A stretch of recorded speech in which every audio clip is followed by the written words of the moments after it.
اگلا رکن ہے آپ نے رکوع میں جانا ہے، رکوع رکن ہے، تو دونوں ہاتھ اسی طرح کندھوں تک اٹھا لیں یا کانوں تک اٹھا لیں، اللہ اکبر، تو رکوع میں جانا ہے۔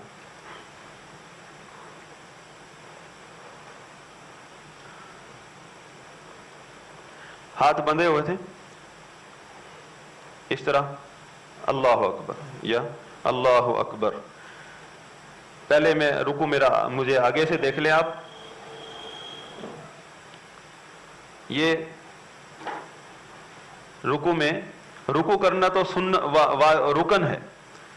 رکوع اگر آپ نے ہاتھ پکڑ لیے ہیں، رکوع کر لیا ہے، یہ تو رکن ہے۔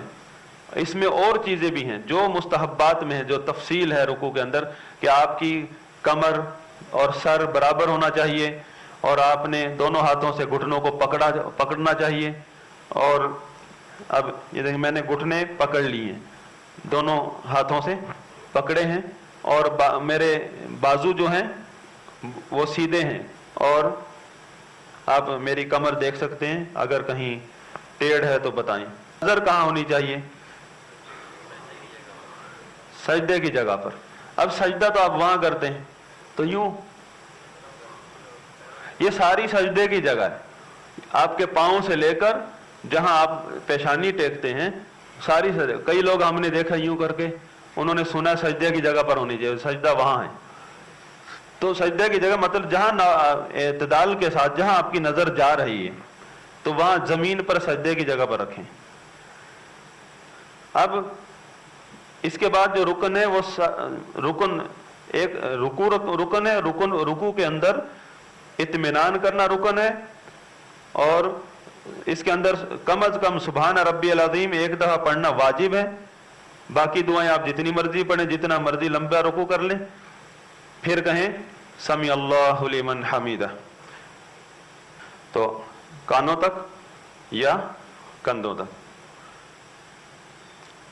تو یہ سمی اللہ لمن حمیدہ، سر اٹھایا، رکوع کے بعد کھڑا ہونا، یہ کیا ہے؟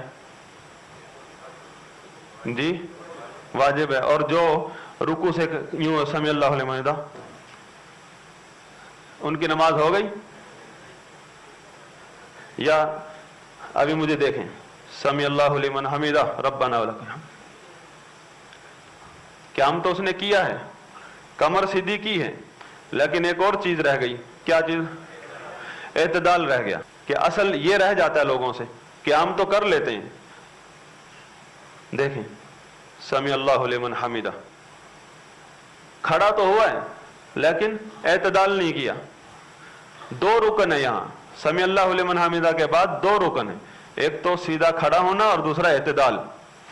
اکثر لوگ کھڑے تو ہو جاتے ہیں، اعتدال نہیں کرتے۔ اب یہاں کی کیفیت، یا تو جو آئمہ ذکر کرتے ہیں کہ ہاتھ باندھیں، اور کئی اہل علم جو ہاتھ نہیں باندھتے۔ اس میں آئمہ کرام جو ہیں ان کا، اہل علم، ان کا اختلاف کسی اصول کی بنا پر ہو جاتا ہے۔ تو مثلا جو بخاری شریف کی حدیث میں نے شروع میں سنائی تھی کہ نبی صلی اللہ علیہ وسلم نے حکم دیا کرتے تھے اپنے دور میں ہر بندے کو کہ جب نماز کے اندر ہو تو دائیں ہاتھ کو بائیں بازو پر رکھ لو۔ اس بنا پر شیخ ابن عثیمین، شیخ ابن باز، دیگر اس طرح کے علماء وہ یہی حکم دیتے ہیں کہ رکوع کے بعد بھی ہاتھ باندھنے چاہیے، کیونکہ رکوع کے بعد بھی آپ نماز میں ہیں۔ ہاتھ باندھنے کا مسئلہ قیام سے تعلق نہیں رکھتا، فی الصلاۃ نماز سے تعلق رکھتا ہے، کہ آپ جب نماز میں داخل ہو گئے ہیں سب سے پہلا کام آپ کا ہے ہاتھ باندھ کے رکھنا، یہ نماز کے اصول میں سے ہے، اور ہاتھ وہیں چھوڑنا ہے جہاں نبی صلی اللہ علیہ وسلم چھڑوائے۔ بہرحال میں نے پہلے ذکر کیا کسی بھی مسئلے میں آپ کو ائمہ کی کوئی بھی تحقیق سمجھ آ جائے اور اس کے مقابلے میں کوئی بھی فتویٰ ہو، موقف ہو ائمہ کرام کا، اہل علم کا، چاہے وہ بالکل دلیل کے خلاف آپ کو نظر آ رہے ہیں، اس کے باوجود اہل علم پر رد کرنے کا جواز رکھتے ہیں، لیکن عامۃ الناس کے لیے قطعاً یہ جائز نہیں ہے کہ ان مسائل میں وہ الجھیں،